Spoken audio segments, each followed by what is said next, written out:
इस वक्त हमारे साथ मौजूद हैं जन स्वराज पार्टी के सर्वेसर्वा प्रशांत किशोर। प्रशांत जी, आप बिहार के राजनीति में लगातार सक्रिय हैं, लगातार लोगों के बीच में भी जा रहे हैं। इस वक्त बिहार के सियासत में हलचल काफी मची हुई है। एक ताजा मामला आया है चिराग पासवान को लेकर कि चिराग पासवान बिहार के राजनीति में आने को इच्छुक हैं। अच्छा, मुझे तो लगा कि चिराग पासवान बिहार की राजनीति में बरसों से हैं। इसमें नया ताजा मामला क्या है? चिराग जी तो बहुत बरसों से बिहार की राजनीति में सक्रिय हैं, सांसद हैं, मंत्री हैं, एनडीए का हिस्सा हैं। तो बिहार की राजनीति में आने का मतलब क्या है? क्या केंद्रीय पद छोड़कर वापस आ रहे हैं या नहीं? उनकी इच्छा है कि भाई बहुत दिन हम केंद्र में राजनीति कर लिए, मेरी इच्छा है कि बिहार में आकर हम राजनीति करें। बिल्कुल करना चाहिए। मुझे तो ऐसा लगता है चिराग पासवान जैसे लोगों को बिहार में आकर राजनीति करनी चाहिए। केंद्र में मंत्री का पद का लोभ छोड़ देना चाहिए। और उन्होंने तो कुछ शुरुआत भी करी थी, लेकिन अगर वो वापस आते हैं तो ये बेहतर बिहार के लिए अच्छा होगा। तो बिहार के राजनीति में क्या परिवर्तन देखते हैं चिराग पासवान बिहार में आते हैं? नहीं, परिवर्तन क्या होगा वो तो समय बताएगा, लेकिन कन्हैया कुमार या चिराग पासवान या प्रशांत किशोर या तेजस्वी यादव जो लोग भी यहाँ की बात कर रहे हैं, यंग फेस की बात नहीं है, मतलब लोग जो भी यहाँ राजनीति करना चाहता है उसको तो बिहार में आकर मेहनत करनी पड़ेगी। और ये समय की मांग है कि बिहार में नए चेहरे, नए सोच के साथ आगे बढ़ा जाए। कितना दिन तक लालू नीतीश करते रहेंगे? लेकिन सर 2020 में चिराग पासवान की वजह से जेडीयू को काफी नुकसान पहुंचा। अगर चिराग पासवान बिहार के राजनीति में सक्रिय होते हैं तो कहीं ना कहीं डायरेक्टली तो सर आपको नहीं लगता है कि जेडीयू को थ्रेट हो सकता है? भाई ये तो वो एनडीए के तीनों लोग पार्टनर हैं, 5 लोग हैं। भाजपा है, जदयू है, चिराग जी हैं, मांझी जी हैं, उसमें उपेंद्र कुशवाहा भी हैं, शायद 1-2 और उसमें जुड़ेंगे। तो ये तो उनका विषय है। लेकिन मुझे जो लगता है कि ये चुनाव से पहले सीटों के बंटवारे को लेकर, चाहे कांग्रेस की सक्रियता है या चिराग जी का इस तरह का कोई प्रयास, मुझे लगता है कि ये इस बात के लिए है कि किसको कितना सीट मिले। अंततोगत्वा ये लोग एक साथ ही रहेंगे।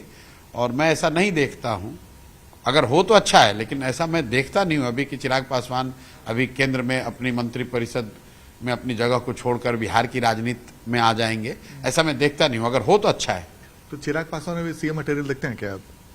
भाई अपने दल के नेता हैं और बिल्कुल क्यों नहीं, हर आदमी को ये सवाल हमने इसलिए पूछा सर कि चिराग पासवान से काफी अच्छी दोस्ती आपकी, कई बार आपने इसके बारे में बात। देखिए, दोस्ती होना अलग बात है। चिराग जी अलग राजनीति करते हैं। उनके पिताजी यहाँ बहुत बड़े लीडर थे, बहुत लंबे समय से बिहार की राजनीति में सक्रिय हैं। चिराग पासवान अभी कोई 5 या 6 उनके एमपी हैं, लेकिन राज्य की राजनीति में चिराग जी को कोई ऐसी सफलता अभी नहीं मिली है।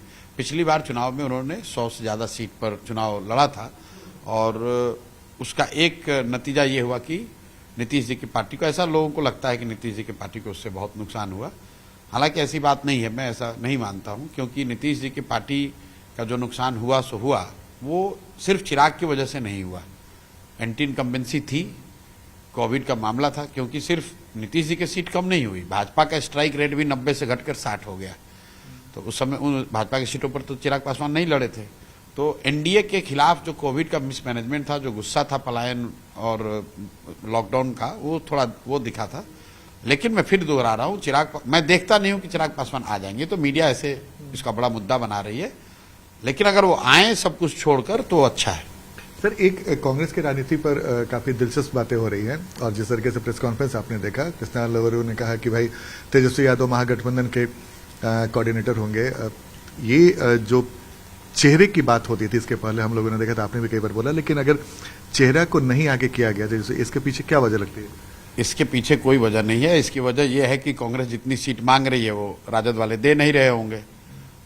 फिर वही बात है, ये बहुत दिनों से ये लोग बिहार की जनता देख रही है। अंततः कांग्रेस वाले तेजस्वी का लालटेन लेकर ही घूमेंगे। इनकी कुबत नहीं है, इनका गूदा नहीं है कि ये राजद से हट के चुनाव लड़ जाएं।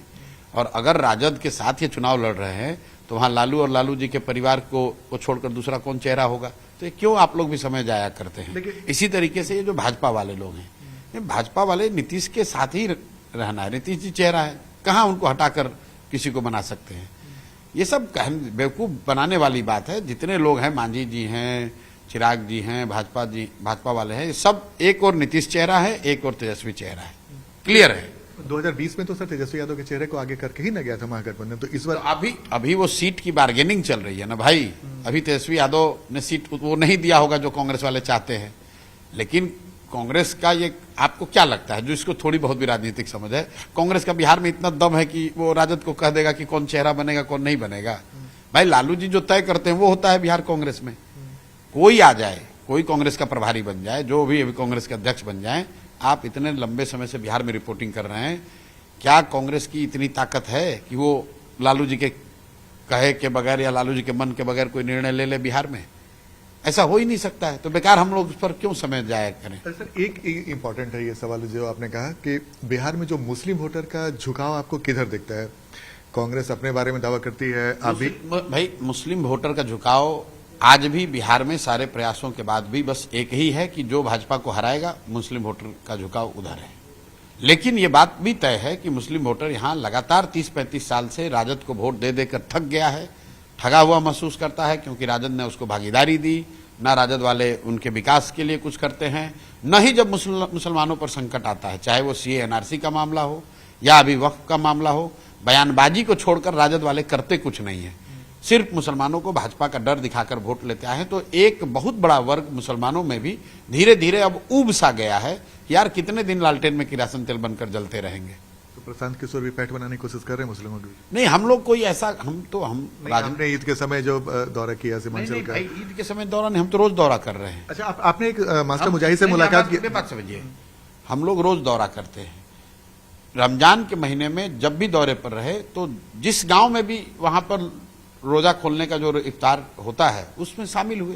ये तो सामान्य प्रक्रिया है। अगर मान लीजिए कि नवरात्रि चल रहा है तो वहां पर नवरात्रि के फंक्शन में शामिल होते हैं।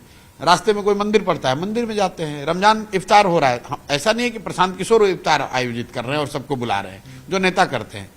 रोज प्रशांत किशोर फील्ड में हैं तो उस गांव में, उस इलाके में अगर कोई रोजा खोलने का समय है, वो पायस महीना है मुसलमानों का की जो रिवायत है उसमें वो एक इफ्तार करते हैं तो उसमें शामिल हुए, उसमें दिक्कत हो। प्रशांत किशोर मुस्लिम वोट को लेकर कोई बड़ा खेल करने की तैयारी में तो नहीं है 2025 के विधानसभा चुनाव में? हम लोग हिंदू मुस्लिम वोट अगड़ा पिछड़ा वो करते ही नहीं है। 2.5 साल से यहाँ पर है, जो कर रहे हैं सामने ही कर रहे हैं। नहीं, ये इसलिए सवाल हमने पूछा ना कि आप किशनगंज में थे, मास्टर मुजाहिद से मुलाकात किया, मास्टर मुजाहिद ने जेडीयू छोड़ दिया और उनसे आपकी मुलाकात भी हुई थी। चर्चा है कि क्या प्रशांत किशोर के साथ आएंगे? नहीं, मास्टर मुजाहिद ने मेरे मुलाकात से छोड़ी है, मुझे तो ये भी जानकारी नहीं है कि उन्होंने छोड़ दी है। लेकिन अगर जदयू छोड़ा है उन्होंने तो वक्फ के मामले पे बहुत मुस्लिम लीडर्स ने छोड़ा है जदयू को।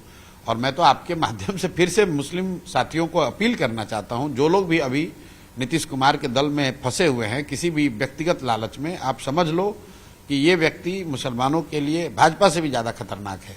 इसलिए कि भाजपा के बारे में तो आपको मालूम है कि ये लोग आपके खिलाफ हैं। नीतीश जी मुसलमानों के साथ रहते भी हैं और उनके पीठ में छुरा भी घोंपते हैं, और ये पहली बार नहीं हुआ है। सीए एनआरसी के टाइम में भी यही इन्होंने किया था, तब तो मैं दल में था।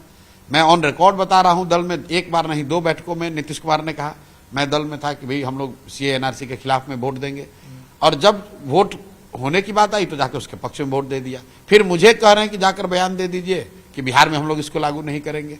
वही हाल इस बार भी वक्त पे किया। अरे भाई, तुम्हें दम है तो आके बयान दो कि तुम वक्त के सपोर्ट में हो, तो कुछ बोलेंगे भी नहीं और जाकर उनके खिलाफ कानून भी बनवाएंगे। तो जो भी मुस्लिम साथी आज भी जदयू से जुड़े हुए हैं, आप मेरे भाई, आपको जनसुराज नहीं पसंद है, जहां जाना है जिस दल में जाओ, लेकिन कम से कम जदयू में मत रहो, क्योंकि एक तो ऐसे भी ये डूबता हुआ नाव है, और खासकर अगर आप मुस्लिम समाज के हैं तो जदयू में आप रहोगे तो आप समाज आपको कभी स्वीकार नहीं करेगा। सर एक चिराग पे फिर से आते हैं, क्लास वाला चिराग पासवान भी अपने सीट को लेकर बार्गेनिंग करने के मूड में, इसी वजह से प्रेशर पॉलिटिक्स के तहत इस तरह के बयान आ रहे हैं। राजनीति का ये सत्य है कि जब भी कोई कोalition होता है, हर कोalition पार्टनर उसमें ज्यादा से ज्यादा सीट लेने की कोशिश करता है, और सीट लेने के लिए आप अपनी ताकत दिखाने का प्रयास करते हैं, कुछ बयानबाजी होती है। लेकिन अंततः इंडिया गठबंधन में कौन कितनी सीट लड़ेगा, कौन कहां से लड़ेगा, ये निर्णय लालू जी और राजद वाले लेंगे। और एनडीए गठबंधन में कौन रहेगा, कौन कितनी सीट लड़ेगा, अंततः ये निर्णय अमित शाह लेंगे, भाजपा वाले लेंगे। बाकी सब कर्मकांड है। रियल निर्णय यही 2 लोगों को लेना है। बाकी ऐसे अपना नूरा कुश्ती चलता रहेगा। अब चुनाव है, 3-4 महीने सबके लिए एंटरटेनमेंट है। तो ये था हमारे साथ प्रशांत किशोर। कैमरामैन दीपक के साथ आनंद अमृतराज, न्यूज 18 नेटवर्क, पटना।